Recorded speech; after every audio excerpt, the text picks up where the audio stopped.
하나님의 말씀 함께 보겠습니다. 구약 성경 창세기 31장 17절에서 42절까지의 말씀입니다. 야곱이 일어나 자식들과 아내들을 낙타들에게 태우고 그 모은 바 모든 가축과 모든 소유물 곧 그가 밧단 아람에서 모은 가축을 이끌고 가나안 땅에 있는 그의 아버지 이삭에게로 가려 할세. 그때 라반이 양털을 깎으러 갔으므로 라헬은 그의 아버지의 드라빔을 도둑질하고 야곱은 그 거취를 아람 사람 라반에게 말하지 아니하고 가만히 떠났더라. 그가 그의 모든 소유를 이끌고 강을 건너 길르앗 산을 향하여 도망한 지 3일 만에 야곱이 도망한 것이 라반에게 들린지라. 라반이 그의 형제를 거느리고 7일 길을 쫓아가 길르앗 산에서 그에게 이르렀더니 밤에 하나님이 아람 사람 라반에게 현몽하여 이르시되 너는 삼가 야곱에게 선악간에 말하지 말라 하셨더라. 라반이 야곱을 뒤쫓아 이르렀으니 야곱이 그 산에 장막을 친지라. 라반이 그 형제와 더불어 길르앗 산에 장막을 치고 라반이 야곱에게 이르되 내가 나를 속이고 내 딸들을 칼에 사로잡힌 자 같이 끌고 갔으니 어찌 이같이 하였느냐. 내가 즐거움과 노래와 북과 수금으로 너를 보냈거늘 어찌하여 내가 나를 속이고 가만히 도망하고 내게 알리지 아니하였으며 내가 내 손자들과 딸들에게 입맞추지 못하게 하였으니 내 행위가 참으로 어리석도다.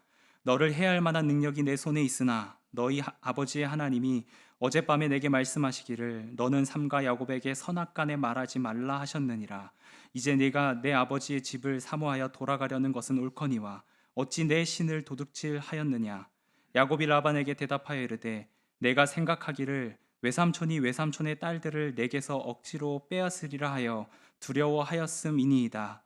외삼촌의 신을 누구에게서 찾든지 그는 살지 못할 것이요 우리 형제들 앞에서 무엇이든지 외삼촌의 것이 발견되거든 외삼촌에게로 가져가소서 하니 야곱은 라헬이 그것을 도둑질한 줄을 알지 못함이었더라. 라반이 야곱의 장막에 들어가고 레아의 장막에 들어가고 두 여종의 장막에 들어갔으나 찾지 못하고 레아의 장막에서 나와 라헬의 장막에 들어가매 라헬이 그 드라빔을 가져 낙타 한 장 아래에 넣고 그 위에 앉은지라. 라반이 그 장막에서 찾다가 찾아내지 못하매 라헬이 그의 아버지에게 이르되 마침 생리가 있어 일어나서 영접할 수 없사오니 내 주는 노하지 마소서 하니라. 라반이 그 드라빔을 두루 찾다가 찾아내지 못한지라. 야곱이 노하여 라반을 책망할세. 야곱이 라반에게 대답하여 이르되 내 허물이 무엇이니이까. 무슨 죄가 있기에 외삼촌께서 내 뒤를 급히 추격하나이까. 외삼촌께서 내 물건을 다 뒤져보셨으니 외삼촌의 집안 물건 중에서 무엇을 찾아내었나이까. 여기 내 형제와 외삼촌의 형제 앞에 그것을 두고 우리 둘 사이에 판단하게 하소서.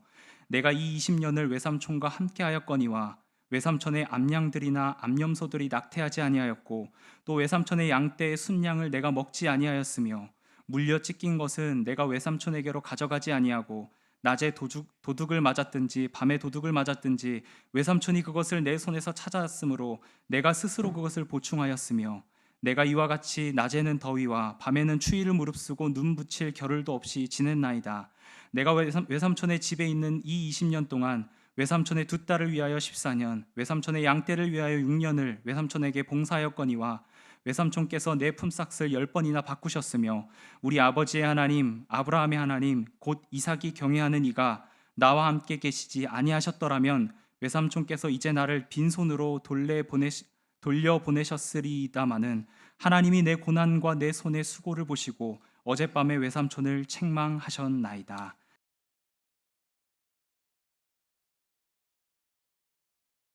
오늘은 야곱의 야반도주라고 하는 제목으로 함께 말씀을 나누고자 합니다.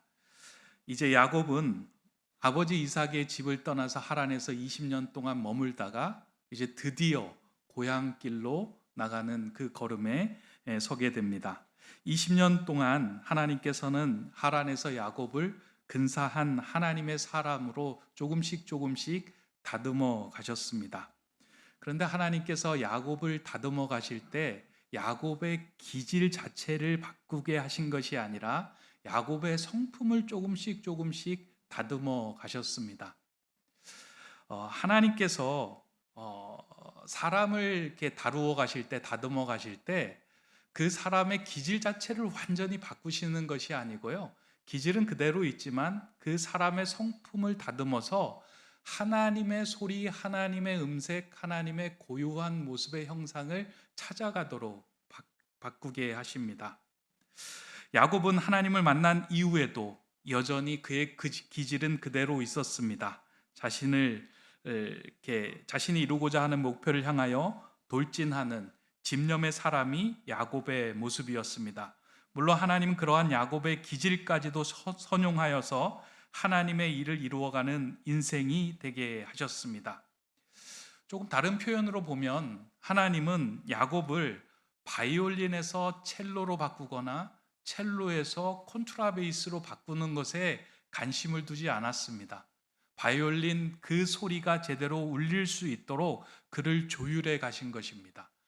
첼로면 첼로의 소리를 제대로 날 수 있도록 그를 조율해 가시고, 콘트라베이스는 콘트라베이스 그대로 소리가 날 수 있도록 그의 음색을 펼칠 수 있도록 그를 조율해 나가시는 것이 하나님의 만지심이었고 다듬어 주심이었습니다. 출애굽을 이끌었던 모세는 그 기질이 강하여 정의를 향하여 물불을 가리지 않고 달려드는 성격이었습니다. 그러한 모세가 하나님의 연단을 미디안 광야에서 받고 난 후에 그가 하나님께 조율되었을 때 그는 출애굽을 이끄는 하나님의 종의 역할을 잘 감당할 수 있게 되었습니다. 성경은 이렇게 변화된 모세의 모습을 민수기 12장 3절에서 이렇게 기록해 줍니다. 이 사람 모세는 온유함이 지면의 모든 사람보다 더하더라.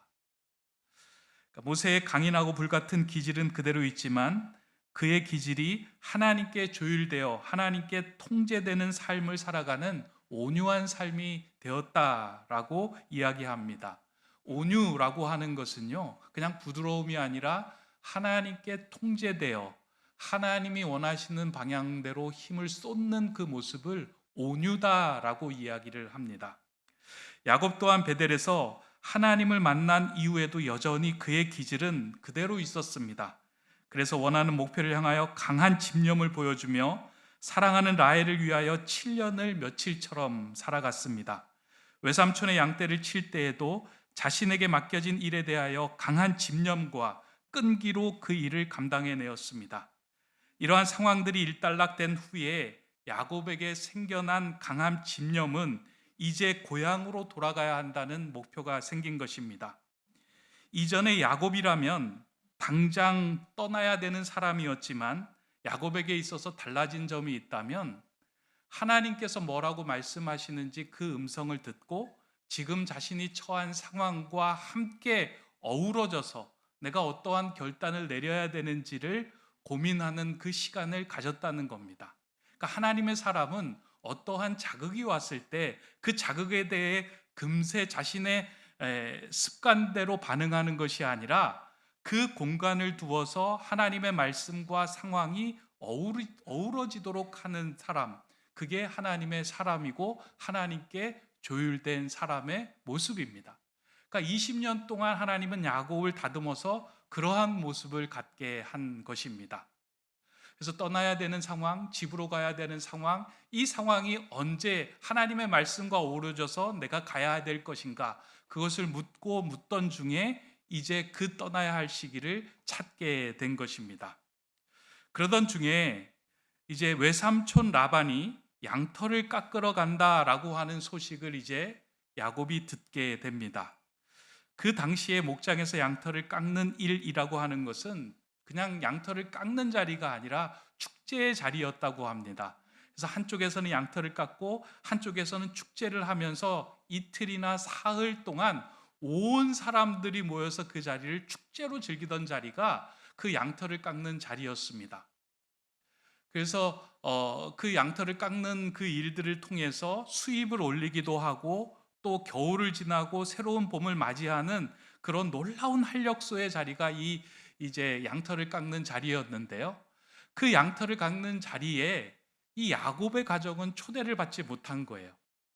그러니까 라반의 가정들만 모여서 그 양털을 깎는데 야곱의 가정은 초대받지 못한 그 상황을 이용하여 이제 야곱이 이제 내가 고향으로 떠나야 되겠다라고 결심을 하며 자신이 가지고 있는 소유를 챙기고 자신이 가지고 있는 자녀들을 챙겨서 그 길을 이제 귀향길로 삼습니다. 그러다 보니까 야곱의 귀향길은 축하와 배웅 속에서 떠나는 것이 아니라 몰래 야반 도주하듯이 떠나는 귀향길이 되게 됩니다. 하나님께서 예비하는 새로운 길을 떠날 때에는 사실 야반 도주하듯이 떠나야 되는 것이 아니고요. 그 여정 속에서는 직면해야 될 것은 직면하고 털어버려야 될 것은 털어버리고 새롭게 하나님의 길을 떠나야 되는데, 야곱은 여기에서 한 가지 실수를 하게 됩니다. 아직까지는 하나님께 온전하게 조율되지 못한 결단을 내리게 됩니다. 그 결단이 무엇이냐면, 라반이 너무나 껄끄럽고 두렵기 때문에 라반 몰래 자신의 가족들이 떠나야지 살 수 있겠다라고 하는 생각에 야반도주하듯이 그들이 떠났다라고 하는 것입니다. 실제로 야곱에게 라반은 껄끄러운 상대였고 절대적으로 순종해야 하는 대상이었습니다. 그러다 보니 라반과 부딪히면 자신들은 떠날 수 없겠다라고 하는 생각이 들어 라반 몰래 도망하기로 결정하고 그와 같은 귀향길에 들어선 것입니다. 이것이 야곱이 했던 실수 가운데 하나입니다. 왜냐하면 우리가 새로운 길을 떠날 때 제대로 직면하지 않고 그 길을 떠나게 되면 그 직면하지 않았던 일들이 다시 우리를 쫓아와서 우리의 발목을 붙들고 처음의 자리로 되돌리는 경우들이 참 많이 있기 때문입니다. 여러분의 삶 가운데도 그런 일이 있지 않습니까? 분명히 직면하고 넘어서야 하는 일인데 그것이 너무 껄끄럽기도 하고 두렵기도 하고 그것이 너무나도 커 보이기도 해서 한쪽으로 제껴놓고 무시하고 없는 것처럼 여기고 새로운 길을 향하여 나가겠다라고 결단하며 그 길에 들어설 때가 있습니다. 그것이 무엇이든 간에 과거에서 자신이 화해되지 못했던 모습이기도 하고 상처이기도 하고 자신을 억압했던 것이기도 할 수 있겠지만, 그것과 직면하지 않고 새로운 길을 떠날 때 반드시 그것은 우리의 발목을 잡고 새로운 길로 돌아오게 합니다. 심리학에서도 그런 이야기 하잖아요. 내 안에 치유되지 않은 어린아이가 있다라고 할 때 아버지든 부모든 강력한 어른들로부터 인해서 받은 그 상처가 해결되지 않고 그냥 그 자리에 내어두고 어른의 길로 떠났을 때, 어른이 되었음에도 불구하고 여전히 그 해결되지 않은 어린아이, 강력한 어른으로부터 받았던 그 억압에 의해서 우리의 영적인 상태가 자라지 못하고 계속 그와 같이 머물러 있는 것을 보는 상황들이 많이 있습니다. 그래서 그것을 해결하라, 그것과 직면하라 라고 하는 이야기들을 많이 듣게 됩니다. 라반은 야곱이 넘어서야 할, 직면하고 넘어서야 할 대상이었습니다. 왜냐하면 야곱은 속이는 자로 하란에 갔는데 자신보다 더 강력하게 속이는 자로 라반을 만났기 때문입니다. 라반을 통해 자신을 만나게 되었고, 라반은 속이는 세상의 대표적인 모습이었고, 라반은 자신이 넘어서야 할 또 다른 형 에서를 만나기 위해 반드시 넘어서야 할 두려운 존재의 대상이었기 때문입니다. 그런데 이것을 직면하지 않고 도망을 간 겁니다. 근데 하나님은, 우리 하나님은요, 그 직면하지 않고 넘어선 것을 그냥 내버려 두지 않고요, 반드시 하나님의 사람들은 그것을 직면하게 합니다. 나중에 놀라운 것은 그 야곱이 이제 길을 떠나서 도망할 때 라반이 찾아오게 되는데요, 그 라반이 찾아오는 그 상황 속에서 라반과 야곱이 다시 한번 화해를 하고 경계선을 분명히 걷고 경계석을 하나 세우고 그 이름을 갈레앗이라고 이야기를 이렇게 하게 됩니다. 그러니까 당신과 나는 이제 분명한 경계를 두고 넘어서지 않겠습니다라고 하는 그 경계석을 두는데요, 그 이전에 야곱이 라반을 만나서 그 라반을 넘어서게 할 수 있는 일들을 미리 만들어 주시고 라반과 야곱과의 관계 속에서 해결할 일들을 펼쳐 가십니다. 아니나 다를까 야곱이 길을 떠난 사흘 후에 라반이 이 사실을 알고 야곱을 추격하기 시작합니다.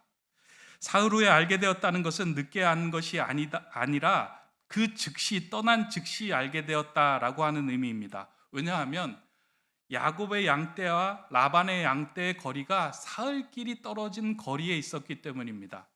그러니까 이제 라반의 입장에서 언제 야곱이 도망갈까 하는 것에 이렇게 마음을 두고 있었던 것 같아요. 그래서 누군가 한 사람을 심어놓고 야곱이 몰래 떠나면 너는 나에게 와서 그 이야기를 해달라라고 하는 그 사람이 있었던 것처럼 사흘이 되었는데 그곳에서 누군가가 라반에게 그 소식을 전하게 됩니다.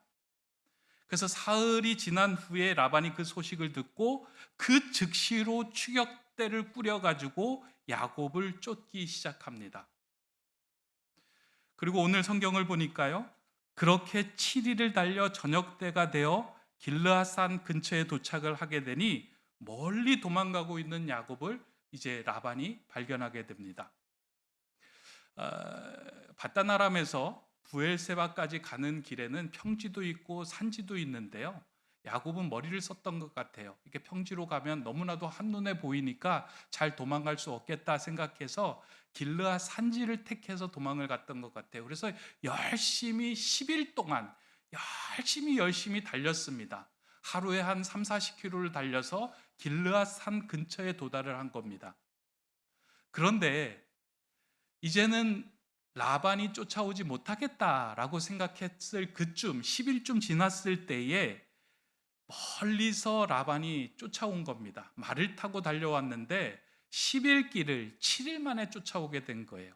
그러면서 그 끝자락을 라반이 보게 됩니다. 그러니까 멀리서 이제 바라보게 된 거예요. 길르앗산에서 야곱의 무리 끝자락이 있는 것을 보고 라반이 안심을 하고 이제 그 밤에 그 야곱의 끝자락을 보았던 그 자리에서 장막을 펴고 하룻밤을 보내게 됩니다. 아마 잠을 제대로 이루지 못했을 겁니다. 마음속에 분함도 있고 자신에게 이야기하고 가지 않았던 이 야곱을, 그리고 자신의 소유를, 딸들을 어떻게 하나님으로 되돌릴 것인가, 이런 분기탱천한 마음이 이 라반 가운데 가득했을 겁니다. 아마 이 상태로 그 다음날 야곱을 만났으면 야곱을 해할 정도로 강력한 분노에 사로잡혔던 것이 이 라반의 모습이었습니다. 근데 놀라운 일이 벌어져요.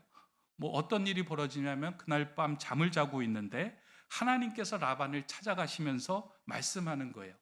뭐라고 이야기하냐면, 너는 선악간의 야곱에게 따지지 말라라고 이야기합니다. 야곱에게 옳고 그름을 따지지 말라. 지금 야곱이 떠나고 있는 것에 대해서 시비를 걸지 말라라고 한 이야기입니다. 다른 말로 이야기를 하면, 야곱은 내 사람이야. 그가 하고 있는 일에 너가 옳고 그름을 따질 필요가 없어 라고 이야기하며 야곱을 두둔하는 이야기를 라반에게 하게 됩니다.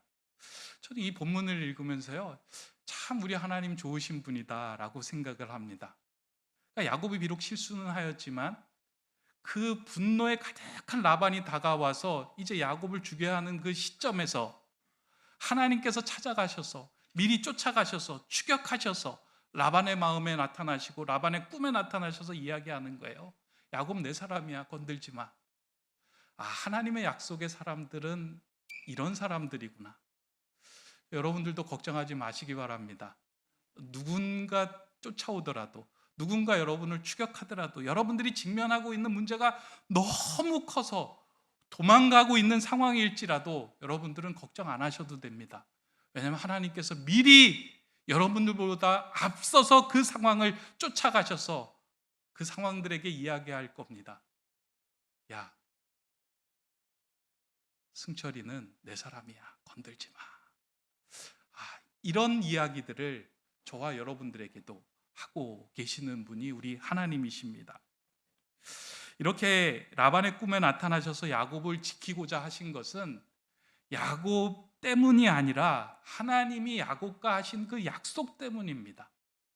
하나님은 그 베델에서 하신 그 약속을 지키기 위하여 철저하게 야곱을 붙드셨고 야곱과 함께 하셨고 야곱을 추격하신 분이 하나님이십니다. 우리의 삶에서도 야곱의 야반도주처럼 떠밀려서 그 자리를 떠나야만 하는 상황을 만날 때가 있습니다. 우리가 하나님을 믿는 사람이지만 늘 모든 일에 하나님 중심으로 판단을 하거나 결단을 내리지 못합니다. 때로는 세상적인 판단을 하기도 하고요, 세상적인 결단을 내려서 실수하기도 합니다. 그래서 그 있던 자리에서 떠나야 할 때가 있습니다.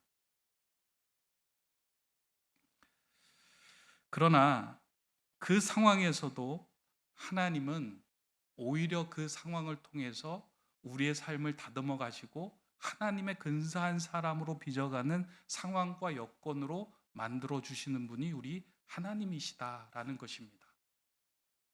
여러분들 그런 일들이 있을 거예요. 뜻하지 않게 내가 있던 자리를 떠났는데 그 떠남을 통해서 내 인생이 더 하나님 가운데 풍성해지는 놀라운 은혜를 경험하는 순간들이 있을 겁니다. 내가 실수했지만, 내가 잘못했지만 하나님이 떠남을 통해서 그 상황을 더욱더 빚어가시고 다듬어 가시고 나를 하나님의 근사한 사람으로 만들어 가시는구나. 그런데 여기서 한 가지 확실한 사실은 분명히 하나님께서는 그 자리를 하나님의 다듬어지는 장소로 사용하기는 하지만 그 상황 속에서 직면해야 할 것들은 반드시 직면하도록 하신다는 겁니다. 그러니까 예수 그리스도를 믿는 사람들은요, 직면해야 할 때는 반드시 직면하고 넘어서야 돼요. 두려워서 피해서 승부가 나지 않고요, 반드시 직면할 때 승부가 납니다. 야곱이 라반을 직면하여 넘어서는 것이 중요한 이유는 앞으로 만나야 하는 형 에서 때문이기도 합니다. 왜냐하면 라반을 넘어서지 못하면 앞으로 형 에서를 만날 그 힘이 생기지 않습니다. 하나님은 라반을 직면하고 그를 넘어서서 지나가게 하십니다. 그리고 야곱은 라반을 만나서 직면하는 동안 그동안 기에 눌려서 차마 하지 못하였던 말들을 건네면서 라반과 선을 긋고 제대로 된 길을 나설 수 있게 됩니다. 성경을 읽어보면 하란에서 야곱의 그 삶의 자세들을 보면요, 낙타와 같은 모습이에요. 라반에 대해서 전적으로 순응하며 쫓아갑니다. 수많이 품삯을 속였음에도 불구하고 할 수 없이 여기가 내가 살아가야 하는 삶의 터전이겠다라고 생각을 하면서 그냥 순종하고 순응하며 살아갑니다. 그런데 오늘 본문을 읽어보면요, 그렇게 낙타처럼 순응하며 두려워하고 있는 그 라반 앞에서 사자처럼 담대하게 하고 싶은 말을 하게 됩니다. 그게 36절부터 42절까지의 말씀인데요, 오늘 본문, 그 설교 본문이 긴 이유가 여기에 있습니다. 그러니까 야곱이 이제 한꺼번에 이제 토해 놓는 이야기가 36절부터 42절인데 라반 앞에서 라반의 얼굴을 직면하고 자신이 지나온 20년의 세월에 대해서 한껏 이야기를 합니다. 담대하게 이야기를 하는 거예요. 당신이 나를 속였지만 나에게 품삯을 주시는 분은 하나님이었고, 당신이 나를 이용하였지만 하나님은 하늘에 계셔서 하늘의 재판관으로 모든 것을 판결하시며 내 소유를 채워주시며 내 수고와 고난을 봐주셨다. 그러니 이 길은 당신이 막아도 하나님께서는 가게 하시는 길이다 라는 그 이야기를 라반 앞에서 담대하게 한 것입니다. 하나님의 자녀는 세상을 향하여 두려워하거나 겁먹을 필요가 전혀 없습니다. 세상은 우리를 유혹하고 협박을 할지언정 하나님의 사람을 해하거나 넘어뜨리지 못합니다. 왜냐하면 하나님께서 우리를 붙들고 계시고 하나님께서 우리를 지키시며 하나님께서 언약의 그 길을 갈 수 있도록 우리를 보호하고 계시기 때문입니다. 혹시 여러분의 삶 속에서 지금 직면해야 하는데 도망가고 있거나 직면해야 하는데 한쪽으로 이렇게 한쪽 구석으로 밀어놓은 일이 있다면 여러분들 그 상황에 대해서 직면하시기 바랍니다. 왜냐하면 우리 신앙길에 직면하지 않는 것은 우리를 발목을 붙들고요 처음으로 되돌리게 하는 일이 되기 때문입니다. 그것이 저는 무엇인지 모르겠습니다. 여러분들이 지금까지 해결되지 않았던 그 무엇일지라도 하나님 앞에서 온전히 직면하게 될 때 하나님은 그 상황을 넘어서게 하실 것입니다. 그렇게 넘어설 때 우리의 길에는 힘이 실리고 온전한 하나님의 여정에 동참하는 여정이 될 것입니다. 그런데 야곱은 이제 이렇게 눈에 보이는 장애물인 라반을 하나님의 도우심으로 건너가는데요, 그 상황에서 오늘 본문은 하나의 에피소드를 더 언급하고 있습니다. 저는 이 에피소드가 아주 중요하게 이렇게 보이는데요, 그것은 야곱이 이제 집을 떠나면서 짐을 챙길 때에 라헬이 아버지의 드라빔을 도둑질하였다라고 하는 사건에 주목하고 있다는 것입니다. 이 라헬이 훔쳐온 드라빔은 고대 중동에서는 한 가정의 수호신이며 그 가정에 문제가 생길 때 길을 물어보는 신상이었습니다. 그러니까 가정에서, 그러니까 고대 그 중동에서요 가장 중요하게 여기는 신상이었던 것 같아요. 그러니까 라반의 집에도 그 신상을 중심으로 모든 일을 행했던 것 같아요. 그러니까 문제가 생길 때 그 신상 앞에서 길을 물어보기도 하고, 또 이 신상이 있어야 우리 양떼를 지키고 우리 가정의 모든 것을 보호하는 수호신처럼 여겼던 그 신상이 이 드라빔이었습니다. 그런데 이 라헬이 떠날 때에 그 아버지가 그 가문에서 소중하게 여기는 그 드라빔을 가지고 떠납니다. 왜 가지고 떠났을까에 대해서 성경은 기록하고 있지 않지만, 이제 성경학자들이 이야기하기를 대략 두 가지의 의미를 가지고 떠났을 것이다 라고 이야기합니다. 첫 번째는 라반의 가문을 풍성하게 만드는 중요한 역할을 야곱이 했기에 상속권이 야곱과 자신에게 있어야 한다는 생각으로 그 드라빔을 가지고 왔다는 거예요. 왜냐하면 그 당시에 드라빔이라고 하는 것은 신상이기도 하지만 그 드라빔을 가지고 있는 자가 그 가문의 상속권자가 된다라고 하는 의미를 포함하고 있었기 때문입니다. 그러니까 그 드라빔을 가지고 있는 가문이 그 가정의 상속권자가 되는 거예요. 그러니까 이 가정을 살린 건 야곱이니까 야곱과 라헬, 내가 이 상속권자가 돼야 된다라고 하는 그 징표로 그것을 붙들고 왔다라고 하는 그 해석이 있습니다. 또 하나는 집을 떠나 낯선 곳으로 향하는 자신들을 지켜주고 길을 안내해 줄 우상으로 그 드라빔을 가져왔다라는 해석입니다.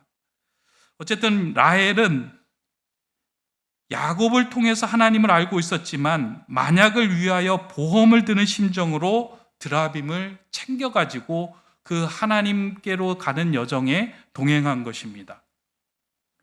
그런데 이 보험처럼 들고 온 드라빔이 오히려 그들을 보호하는 것이 아니라 위험에 빠지게 하는 역할을 제공하게 됩니다. 이제 그 본문에 대한 이야기들이 오늘 우리가 읽은 구절에 있는 것 아닙니까? 이 라반이 야곱을 쫓아오게 된 이유 가운데 하나가 자신이 소중하게 여겼던 드라빔이 사라졌기 때문입니다. 그래서 그 드라빔을 찾으면 이제 야곱과 그의 일행을 다시 자신 아래에 둘 수 있다라고 하는 그 구실을 찾게 되어서 너희에게 가지고 있는 그 드라빔 이제 나에게 내놓으라라고 이야기합니다. 이때 야곱의 반응은 라헬이 드라빔을 가지고 온 사실을 몰랐기에 그 드라빔을 가지고 온 자는 살지 못할 것이다 라고 말하며 장막을 뒤지게 허락을 합니다. 오늘 본문을 보면 여러분들은 주의 깊게 못 봤겠지만 라반이 이제 장막을 뒤지는데요, 장막을 뒤지는 순서도 재밌습니다. 첫 번째는 야곱의 장막에 들어가서 그 드라빔을 찾습니다. 그러니까 라반에게 있어서 이 야곱이 속이는 자다라고 하는 생각이 들었던 것 같아요. 그래서 분명히 야곱에게 있겠다, 그 다음에는 레아에게 있겠다, 그 다음에는 여종에게 있겠다 하면서 그 순서대로 들어갑니다. 근데 아무 데도 발견이 되지 않은 거예요. 그리고 마지막으로 갔던 자리가 어디냐면 라헬, 그나마 자신이 믿고 있었던 딸인 라헬에게로 들어가는데요, 이 라헬이 이렇게 이야기합니다. 아버지, 제가 오늘 생리가 생겨가지고 아버지를 일어나서 맞이 못하는 그 점을 양해해 주십시오 라고 이야기를 합니다. 그때 라헬의 그 엉덩이 아래에 드라빔이 깔려 있었는데 그 드라빔을 숨기고자 라헬이 기지로 한 이야기가 그와 같은 이야기입니다. 라반은 이 라헬의 이야기를 듣고 진위를 따지지 않고 그냥 물러서게 됩니다. 라헬이 그걸 가져갔겠냐라고 생각을 하며 진위를 묻지 않고 물러서서 드라빔이 없다라고 이야기를 하게 됩니다. 자세히 이 상황들을 좀 보면 의미하고 있는 바가 있는 것 같습니다. 사실 자신을 지켜줄 신상이라고 여겼던 그 드라빔을 엉덩이에 깔고 앉게 되는 거예요. 그 당시에 여성이 이 생리를 한다라고 할 때는요, 그 주변의 사람들이 부정하다 하여 가까이 가지 않았고 그 사람하고 접촉되는 물건도 부정하게 여겨졌습니다. 어떻게 보면 라헬이 믿고 의지하고자 가지고 왔던 그 우상이 한순간에 부정한 물건이 되는 사건들을 이 상황을 통해서 보여주고 시사해주고 있습니다. 본문을 읽으면서 생각한 것은 우리의 신앙 여정 중에서 우리를 하나님의 길에서 이탈하게 하는 것이 어떤 것이 더 강력한 위협으로 다가올 것인가, 그런 생각을 좀 저는 했습니다. 그러니까 야곱을 추격해오는 눈에 드러난 라반의 위협이 더 우리의 신앙의 시야를, 영적인 시야를 가려주는 힘이 될 것이냐, 아니면 몰래 라헬이 가지고 와서 하나님 말고도 우리 인생에 도움이 될 만한 것이다 라고 여겨지는 그 드라빔이 우리의 인생에, 우리의 신앙의 여정에 위협을 줄 것이냐, 여러분들은 어떤 게 더 위협이 될 것이다 라고 생각하십니까? 저는 라반의 위협보다는 아마 라헬이 가지고 온 드라빔의 위협이 우리 신앙생활에, 영적인 생활에 더 큰 걸림돌이 되리라 생각이 됩니다. 왜냐하면 라반에 드러난 추격은요, 오히려 신앙을 더 견고하게 하고 하나님을 더 의지하게 하는 힘이 되게 합니다. 우리 신앙생활에서도 누군가가 박해를 한다라고 할 때 그 사람들의 신앙은 더 견고해집니다. 처음에는 피하는 것 같지만 하나님을 믿는 자에게 박해가 다가오면요, 그 신앙은 영적으로 더 빛나는 그 신앙으로 다듬어지고 빛나게 됩니다. 그런데 무서운 것은 무엇이냐면 은근슬쩍 혼합되어 섞여 들어온 하나님과 하나님이 아닌 세상의 그 복들이 섞여져 들어온 혼합신앙들이 우리의 신앙의 여정길을 더 어렵게 하고 걸림돌로 되게 만든다라는 겁니다. 하나님의 말씀을 들을 때는요, 하나님 한 분만으로 충분합니다 라고 이야기를 하는데요, 하나님 한 분만으로 진짜로 충분하냐? 세상 살아보면 하나님 필요할 때는 하나님 필요하지만 세상의 문제 해결할 때는 돈이 필요하고 권력이 필요하고 사람들이 필요한 거 아니야. 교회에서는 하나님을 믿어야지만 세상 속에서는 세상의 방식을 따라가야 하는 게 맞아 라고 이야기를 할 때 그 말에 우리는 솔깃해집니다. 그래야 되는구나 라고 생각을 합니다. 그리고는 교회 와서는 하나님을 찬양하고 하나님의 이름을 높인다라고 하지만 세상에서는 여전히 의지하고 더 중요하게 여기는 그 드라빔을 엉덩이에 깔고 살아가게 됩니다. 한국 교회가 세상으로부터 지금 신용을 잃었다라고 이야기 많이 하잖아요. 젊은 세대들이 교회를 떠났다라고 이야기하잖아요. 그 떠났다라고 하는 그 이야기의 가장 중심에는 다른 종교들이 불교나 다른 종교들이 이슬람교나 번성해서 기독교가 쇠퇴한 것이 아니고요,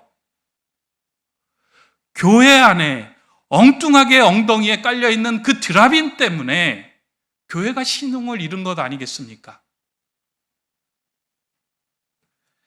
교회가 가진 영향력을 아들에게 물려주고자 그 변칙 세습을 행하면서 그에 대하여 부끄러워하지 않고 우리는 드라빔이 없습니다 라고 하는 그 소리를 듣고, 교회는 그래도 되는구나, 그러면 나는 세상에서 살아가도 괜찮지, 굳이 교회 다니냐, 어차피 복 찾고 어차피 물질 얻는 게 더 중요한 것인데, 그러다 보니 젊은 사람들이 한둘 세상의 길로 향하게 되는 것입니다.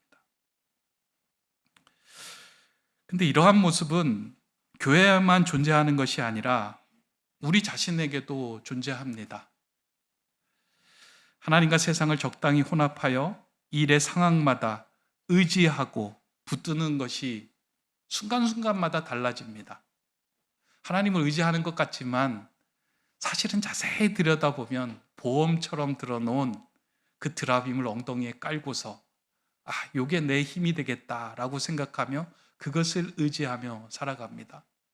영적인 시야가 혼탁해지고요, 하나님을 향한 우리의 믿음의 그 힘들이 이제 사라지게 됩니다.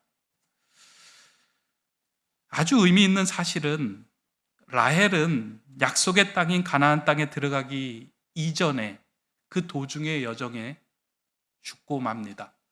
그러니까 하나님의 그 나라에 하나님께서 말씀하신 약속의 땅에 라헬은 들어가지 못합니다.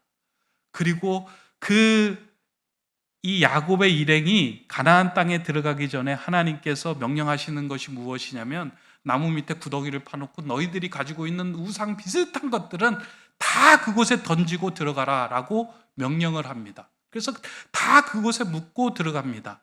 왜 그렇게 하셨을까요? 하나님의 나라는 그 세상의 것들, 그 드라빔을 엉덩이에 깔고서 들어가는 것이 아니라 하나님을 믿는 순수한 그 마음과 믿음과 그 순종의 힘으로 들어갈 수 있음을 말씀하고 있습니다. 세상은 우리에게 계속해서 이렇게 이야기합니다. 하나님을 믿으면 바이올린에서 첼로가 되고 첼로에서 콘트라베이스가 되는 거야. 너가 점점 더 커지는 거야 라고 이야기합니다. 우린 또 그렇게 되기를 원합니다. 근데 이거는 하나님의 소리가 아닙니다. 세상의 소리예요. 하나님의 소리는 바이올린 고유의 음색을 갖는 거예요. 하나님과 조율되어서 바이올린이 그 서 있는 자리에서 바이올린의 음색을 내며 조화로운 음색으로 살아가는 것이 하나님의 소리예요. 첼로는 첼로의 소리를 내고 콘트라베이스는 콘트라베이스의 소리를 내는 것이 자연스러운 모습입니다.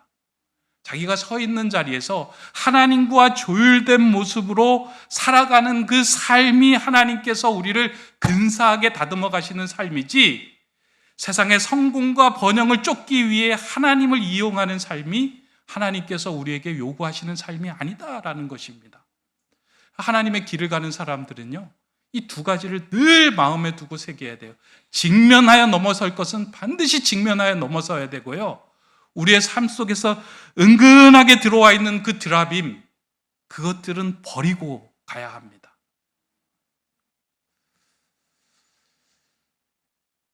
하나님이 우리 교회를 사랑하신다면 하나님께서 우리 교회를 분명히 성장케 하실 것입니다. 그런데 저는 우리 교회의 성장의 목적이 있는 것이 아니고요, 우리 교회가 바이올린인데 이것이 더 커져서 첼로가 되고 콘트라베이스가 되는 것이 우리 교회, 세운 교회의 목표가 아니에요. 우리 교회는 지금 있는 이 사람들, 지금 모여서 예배하는 사람들이 더욱더 하나님께 조율되어 각자 고유의 음색을 가지고 하나님 소리를 내며 살아가야 돼요. 근데 조율되지 않으면요, 우리가 내는 소리는 소음이 됩니다. 소음이 되면 다른 사람들이 혼탁해져요. 아, 하나님 믿는 사람도 그렇게 살아가도 되는구나, 세상 방식 택해도 되는구나 라고 생각을 합니다. 근데 그렇지 않습니다. 하나님은 하나님의 소리를 듣고 자신의 삶을 조율해 나가는 그런 근사한 사람으로 많은 사람들, 하나님의 사람들을 빚어가기를 원하고 계십니다. 오늘 야곱의 야반도주를 통하여 하나님은 역시 야곱을 또 한 번 다듬어 가시고 빚어 가시는데요, 그것은 더 큰 삶, 더 성장한 삶, 더 놀라운 삶이 아니고요, 야곱, 내가 내야 될 소리가 무엇인지를 알게 하는 겁니다. 그러면서 야곱이 담대하게, 이제 오늘 보면 36절에서 42절, 나를 살게 하시는 분은 하나님이십니다 라고 하는 그 하나님의 사자우를 토하도록 야곱을 이끄셨어요. 오늘 저와 여러분들에게도 이와 같은 마음을 허락해 주실 겁니다. 저는 여러분들의 삶이 하나님께 조율되기를 원합니다. 바이올린은 바이올린대로, 첼로는 첼로대로, 콘트라베이스는 콘트라베이스대로 소리를 낼 때만 아름다운 조화와 하모니를 내며 하나님의 나라를 찬양하는 삶이 될 수 있습니다. 그런 삶이 되는 저와 여러분 되시기를 주님의 이름으로 축원합니다. 기도하겠습니다. 사랑의 하나님, 하나님의 길을 따르고자 나선 우리의 삶에도 여전히 드라빔이 깔려 있음을 보게 됩니다. 세상의 성공과 재물에 마음을 두며 살다가 하나님 앞에 나와서는 내게는 드라빔이 없습니다 라고 하는 그 고백이 우리의 고백임을 알게 됩니다. 자비의 주님, 이 시간 주님께 간구하오니 세찬 비에 씻겨나가는 먼지처럼 성령의 은혜로 내 안에 의지하던 세상의 드라빔이 소멸되게 하시고 오직 주님께만 조율된 인생 되게 하여 주시옵소서. 하나님, 우리를 두렵게 하고 우리를 불안하게 하는 그 어떤 것이라도 직면하게 하여 주셔서 하나님이 미리 만지시고 넘어가게 하시는 그 은혜를 경험하여 하나님의 소리를 낼 수 있는 하나님의 근사한 사람들이 다 되게 하여 주시옵소서. 예수 그리스도의 이름으로 기도드립니다. 아멘.